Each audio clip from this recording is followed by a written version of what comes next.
Emigrimi të rinjve, forcës aktive në tregun e punës, është një nga fenomenet sociale më të trishta të viteve të fundit në Shqipëri.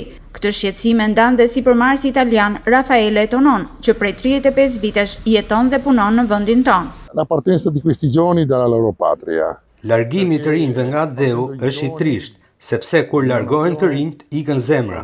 Populli është i gjaku, ndërsa të rinjt zemra. Kur ata ikin, vendi ndihet në vështirësi. Duhet të bëhet gjithçka që këta të rinj të qëndrojnë këtu. Rimangono qua. Sipas tij, shkollat e formimit profesional u vinë në ndihmë adoleshentëve që duan të marrin një zanat, por pas përfundimit të ciklit të mesëm, shumë pak janë ata që mund të vazhdojnë të lartën në profesionin që kanë zgjedhur. Sipërmarrësi Tonon këmbgul në rëndësinë që kanë trajnimet e vazhdueshme të zanatçive të së ardhmes si një mënyrë për t'i mbajtur ata në Shqipëri dhe për t'i bërë konkurrues në tregun e punës.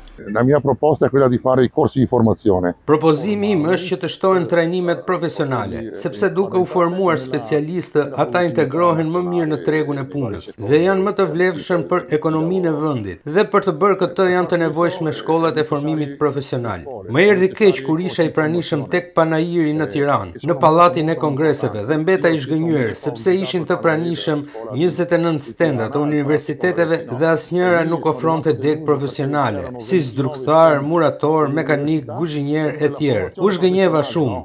Mungesën e trajnimeve profesionale, Tonon e sheh sidomos shqetësues në sektorin e bujqësisë, sepse për të ka mjaft rëndësi që Shqipëria, si një vend me klimë dhe kuzhinë mesdhetare, të ofroj për konsumatorët frytet e tokës së vet dhe jo të importoj produktet ushqimore nga jashtë. L'agricoltura.